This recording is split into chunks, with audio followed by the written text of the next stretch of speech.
Welcome back my dear online students.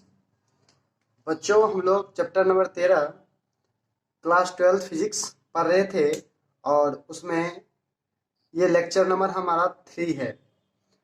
हम लोग बात कर रहे थे, रेडियो एक्टिविटी पढ़ रहे थे, रेडियो एक्टिविटी।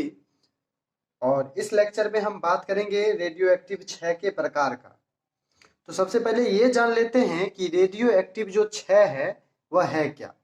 रेडियो सक्रिय 6 भी कह सकते हैं, एक्टिव मतलब सक्रिय। रेडियो एक्टिव डीके, डीके मतलब 6।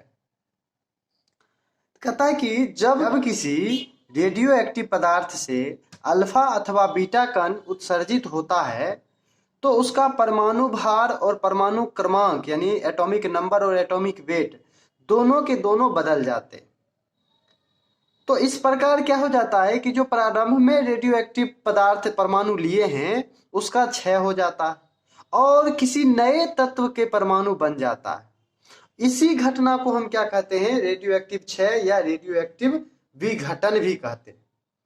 तो एक्चुअली रेडियो एक्टिव क्षय में क्या होता है कि कोई रेडियो एक्टिव पदार्थ होता है, उससे अल्फा बीटा ये सब कण उत्सर्जित होते हैं, तो उसके द्रव्यमान में और उसके परमाणु संख्या में कमी आता है, जिसके वजह से नए तत्व का निर्माण भी हो जाता है। तो इस तरह से हम ये कह देते हैं कि जो प्रारंभ में हम रेडियो एक्टिव पदार्थ लिए थे उसका क्षय हो रहा है, डिके हो रहा है या विघटन हो रहा है, डिसइंटीग्रेशन हो रहा है। अब कैसे कितना से परमाणु भार और परमाणु क्रमांक कैसे बदलता है वो सब हम इसके प्रकार में पढ़ेंगे। तो प्रकृति में 3 प्रकार के रेडियो एक्टिव क्षय पाया गया। कौन कौन है? अल्फा क्षय, बीटा क्षय और गामा क्षय। अल्फा क्षय में क्या होगा? अल्फा कण का उत्सर्जन होगा। अल्फा कण का मतलब क्या हो गया कि हीलियम नाभिक।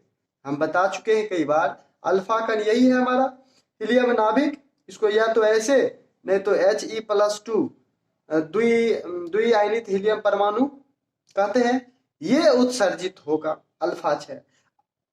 बीटा क्षय में क्या होगा? बीटा क्षय में बीटा कण यानी इलेक्ट्रॉन बताए थे, तो इसमें क्या होगा? या तो इलेक्ट्रॉन नहीं तो पॉजिट्रॉन। पॉजिट्रॉन क्या होगा? पॉजिट्रॉन के बारे में आप नीचे नोट में करके नोट में लिख लीजिएगा। नोट में पॉजिट्रॉन के बारे में ये लिखना है कि एक ऐसा कण है जिसका द्रव्यमान तो इलेक्ट्रॉन के बराबर ही होता है, पर आवेश इलेक्ट्रॉन के ठीक विपरीत होता है। अब इलेक्ट्रॉन पे माइनस आवेश होता है, माइनस ई आवेश, तो पॉजिट्रॉन पे क्या हो जाएगा? प्लस ई आवेश होगा, बस यही। और दोनों का द्रव्यमान बिल्कुल समान होगा, तो उसको हम क्या कहेंगे? पॉजिट्रॉन कहेंगे। ठीक है, तो क्या हुआ? अल्फा क्षय में हीलियम नाभिक उत्सर्जित होता है। बीटा क्षय में क्या होगा? इलेक्ट्रॉन तथा पॉजिट्रॉन उत्सर्जित होता है। गामा क्षय में क्या होता है? गामा क्षय में उच्च ऊर्जा का फोटोन उत्सर्जित होता है। इसमें परमाणु भार और परमाणु क्रमांक नहीं बदलता। गामा क्षय में केवल क्या होता है? उच्च ऊर्जा, और वह ऊर्जा 100 किलो इलेक्ट्रॉन वोल्ट या इससे भी अधिक फोटोन उत्सर्जित करता है।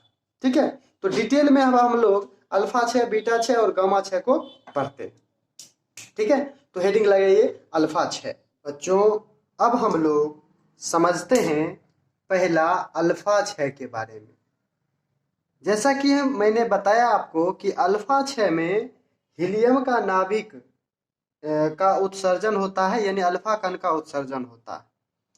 अब कोई भी अगर मान लीजिए कोई भी नाभिक रेडियो एक्टिव पदार्थ है, तो अगर उसका अल्फा क्षय हो रहा है, अगर इसका अल्फा क्षय हो रहा है, तो इसमें क्या उत्सर्जित होगा? निश्चित रूप से एक हीलियम का नाभिक उत्सर्जित होगा, यानी अल्फा कण उत्सर्जित होगा, जिसका परमाणु संख्या तो और भार कितना? 4 है।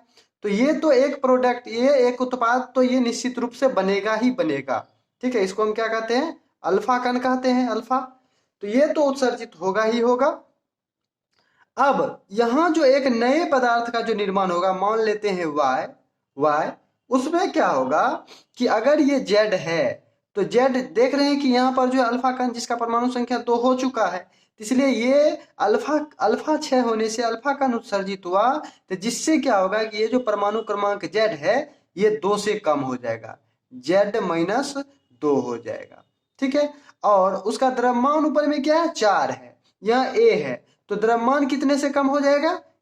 4 से कम हो जाएगा। यानी अल्फा 6 में क्या होता है, द्रव्यमान संख्या यानी A में 4 की तथा परमाणु संख्या Z में 2 की कमी होती है।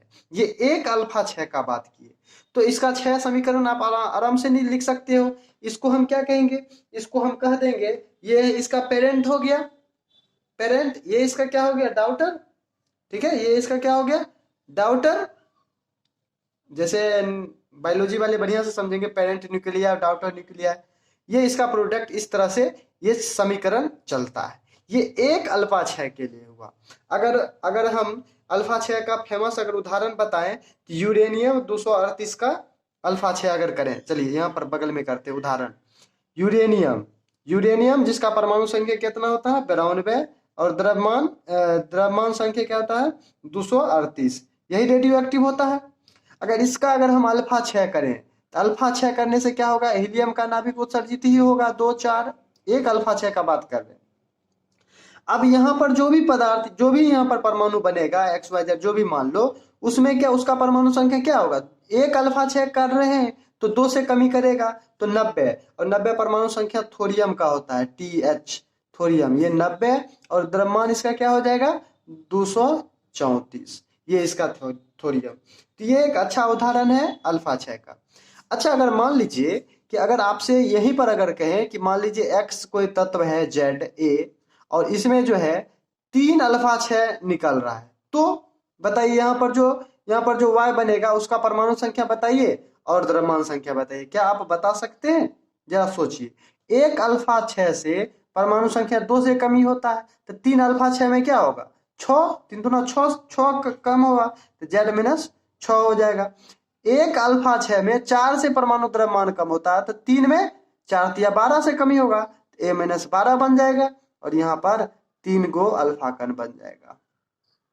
उम्मीद करते हैं कि ये समझ में आया होगा। इस तरह के क्वेश्चन ऑब्जेक्टिव में पूछते हैं। तो ये समीकरण समझ गए। अल्फा 6 क्या हुआ कि वैसा 6 जिसमें हीलियम नाभिक उत्सर्जित होता है, और इस 6 में क्या होता है कि द्रव्यमान संख्या 4 से कमी और परमाणु संख्या 2 से कमी होता है।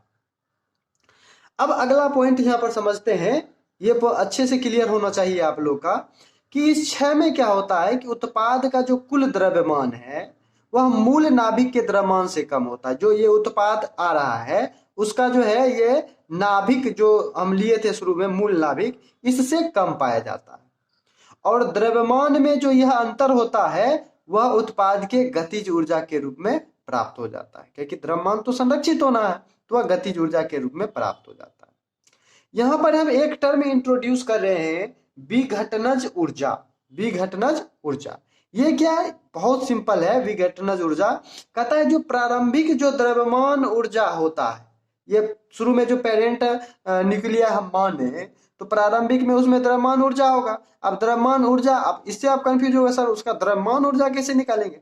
अरे ऊर्जा बराबर E बराबर क्या होता है, E बराबर आइंस्टीन का सापेक्षता सिद्धांत लगा दिए, ऊर्जा से संबंधित mc², E बराबर mc² होता है ना, तो उसका द्रव्यमान c हो जाएगा प्रकाश का वेग, तो उससे ऊर्जा निकल जाएगा। अगर x का अगर हम यहाँ पर द्रव्यमान दे दें, c से गुना कर दें प्रकाश के वेग से, तो उसका द्रव्यमान ऊर्जा प्राप्त हो जाएगा। तो प्रारंभिक द्रव्यमान ऊर्जा, उसके बाद जितना भी ये पार्टिकल दोनों जो उत्पाद है 6 उत्पाद, उसका कुल ऊर्जा, यानी इस दोनों का द्रव्यमान और उसमें c से गुना, तो उस दोनों का जो अंतर होगा, उस दोनों में ऊर्जा का जो अंतर होगा, उसी को हम विघटनज ऊर्जा या Q मान कहते हैं। तो यहाँ पर हम निश्चित रूप से आप देखिए Q मान क्या हो जाएगा, Q मान बराबर अगर अल्फा 6 का बात करें तो x माने हैं, तो इसका द्रव्यमान mx। आप कहोगे सर आप तो बताएं कि इसका ऊर्जा और इस दोनों का ऊर्जा में घटाना है, mc² कीजिए, तो mx मान लीजिए इसका द्रव्यमान है, तो c² इसका तो ऊर्जा हो जाएगा, यानी प्रारंभिक द्रव्यमान ऊर्जा होगा ये mx c²। अच्छा, 6 उत्पाद की कुल ऊर्जा क्या हो जाएगा, तो y का द्रव्यमान मान लिए my, तो इसमें c² से गुना करेंगे तो ये हो जाएगा इसका ऊर्जा, द्रव्यमान ऊर्जा। इसका ऊर्जा क्या हो जाएगा, तो m मान लिए He, और इसमें c², इस दोनों को जोड़ देंगे तो ये क्या हो जाएगा, कुल उत्पाद, कुल यानी 6 उत्पाद की द्रव्यमान ऊर्जा, ये क्या हो जाएगा प्रारंभिक द्रव्यमान की ऊर्जा, इस दोनों में घटा देंगे तो क्या आ जाएगा, Q मान आ जाएगा। तो यहाँ से क्या करिए, C क्या कर लिए, कॉमन ले लीजिए, ये दोनों यहाँ ब्रैकेट है, कहे कि ये कुल उत्पाद है ना, तो यहाँ से हम क्या कर सकते हैं, सी स्क्वायर कॉमन ले लेते हैं। तो सी स्क्वायर कॉमन ले लिए तो क्या बच गया, M X minus M Y plus M H E. अब इसको अगर हम खोल देंगे तो क्या हो जाएगा, M X minus M Y plus minus minus M H E और सी स्क्वायर ये हो जाएगा। तो यानी अल्फा 6 के लिए क्या हो जाएगा, क्यू का मान ये हो जाएगा। ठीक है, और एक बात पाया गया है कि क्यू जो होता है अल्फा 6 के लिए वह ग्रेटर देन 0, यानी यह एक उष्माक्षेपी होना चाहिए, अल्फा 6 तभी होगा। ठीक है, चलिए एक न्यूमेरिकल करते हैं हम लोग।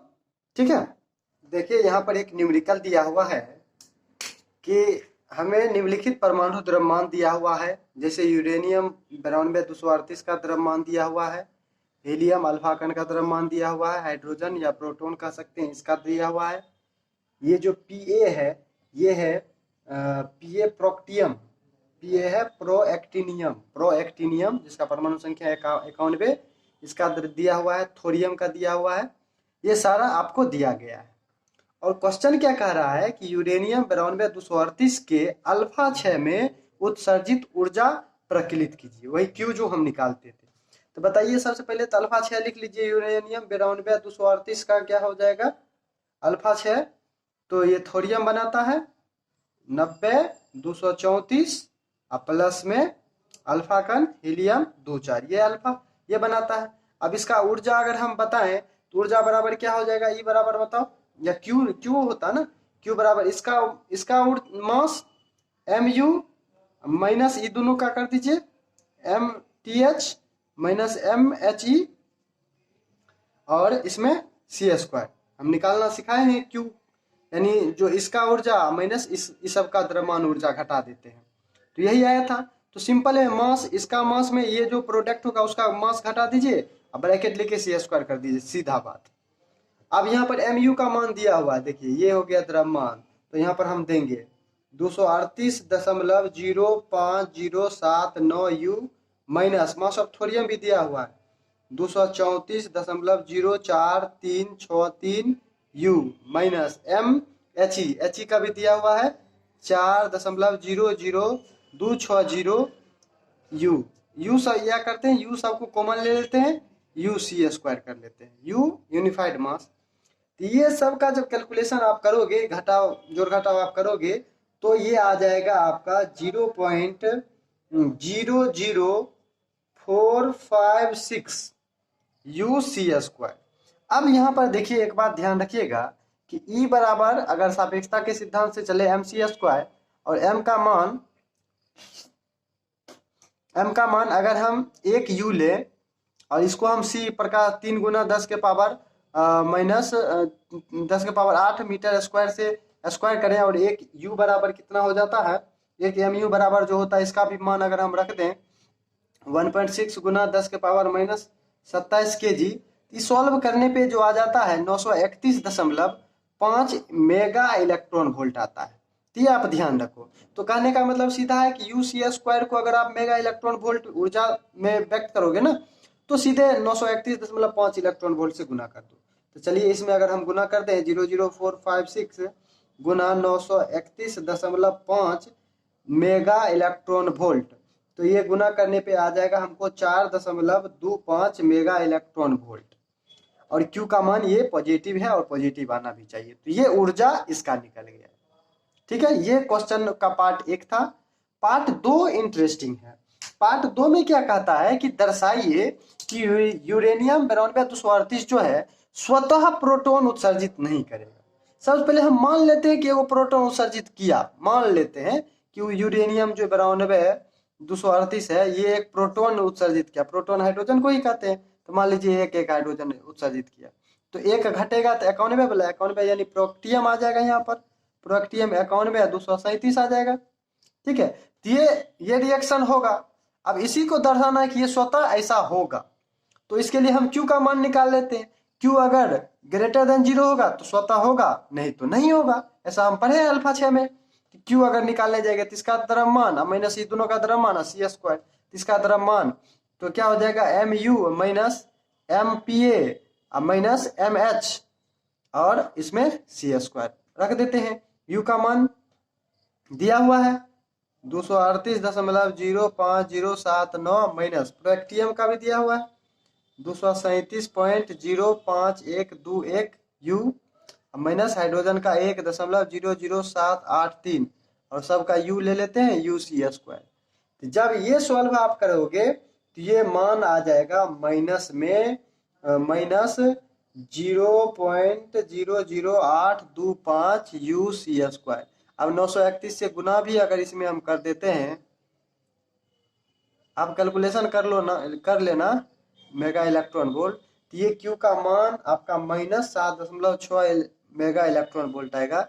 यानी कहने का मतलब क्यू का मान निगेटिव आएगा, यानी यह प्रक्रिया स्वतः नहीं होगा क्योंकि क्यू का मान ऋणात्मक हो गया। ठीक है, तो ऐसा हम यहाँ पर दर्शा दिए। ठीक है, तो अगले वीडियो में हम बात करेंगे बीटा 6 और गामा 6 का। ठीक है, तब तक के लिए धन्यवाद।